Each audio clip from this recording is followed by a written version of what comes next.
네, 두 번째 실패 사례입니다.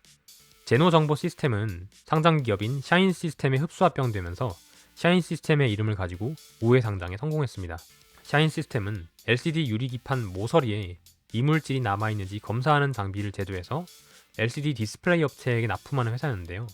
이 사업이 잘 안 돼서 샤인 시스템은 비상장사인 제노 정보 시스템이라는 PVC 창호 사업을 하는 기업을 합병하게 되었습니다.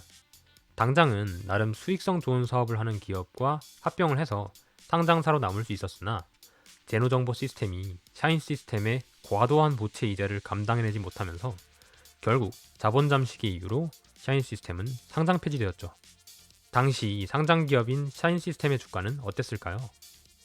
네, 이미 상장 폐지된 기업이라서 정보를 얻기 힘들었지만 어렵사리 이것저것 정보를 모았는데 1,700원대에서 3,000원대쯤으로 주가가 오른 것을 확인할 수 있었습니다.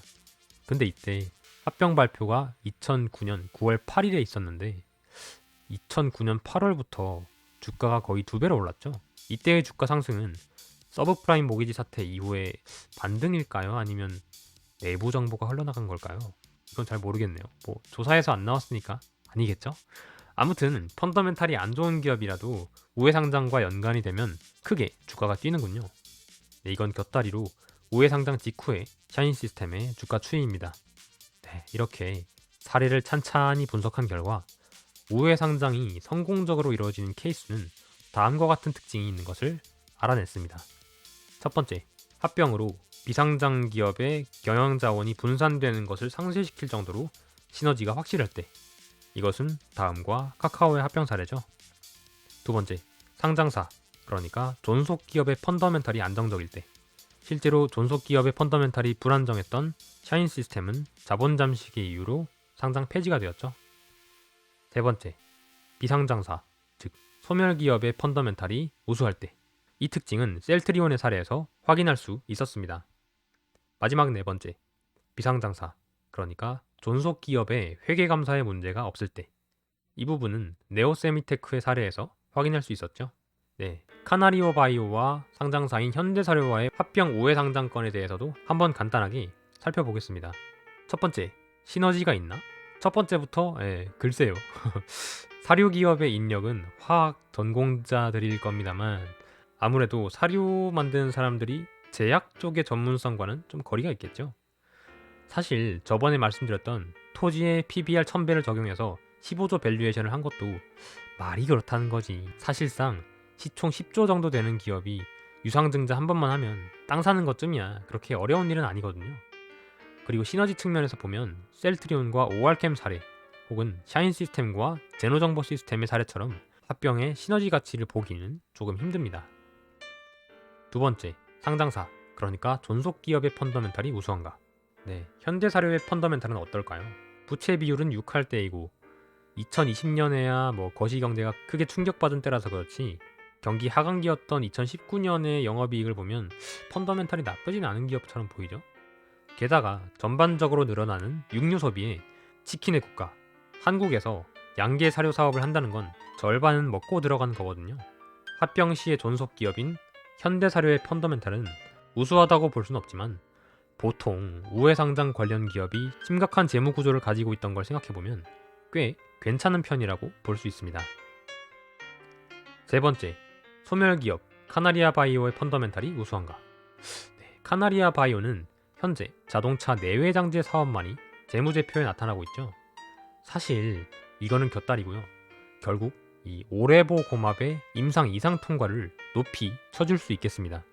미국 FDA의 임상 3상 통과율이 60%에 육박하고 임상 2상에서 오레보 고맙이 난소암 진행을 42개월 동안 막는 등 기존의 치료요법 12개월에 비해서 우월한 성과를 보인 것으로 보아 3상 통과율도 상당히 높을 것으로 생각합니다. 따라서 카나리아 바이오의 펀더멘탈은 상당히 우수하다고 볼 수 있겠습니다. 셀트리온과 비교하자면 조금 얼리 스테이지의 기업이긴 하나 그래도 가능성 있는 미래를 보여주고 있죠. 네 번째, 카나리아 바이오의 회계감사 문제가 없냐? 네, 사실상 과거에 감사에서 문제가 되었던 점은 3억 달러 상당의 특허가치 항목이었죠. 근데 이 문제는 오레보 고맙의 임상 3상이 무난히 통과되어서 상용화된다면 사실상 소멸될 문제라고 볼 수 있죠. 5회 상장 이후에 현대사료의 사업 부문을 분할한다고 하더라도 코스닥 상장 요건인 연간 매출액 1,000억 원 이상, 자기 자본 3억 원 이상을 무난히 달성할 것으로 보입니다.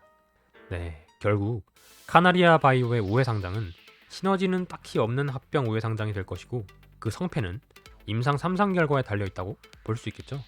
오레보 고맙의 임상 3상이 성공하고 카나리아 바이오의 펀더멘탈이 확실하게 좋아진다면 5회 상장 심사 정도는 무난하게 통과할 수 있다는 점에서 최근 현대사료의 상장 프리미엄으로 인한 주가 상승은 이상할 것은 없는 것으로 보입니다.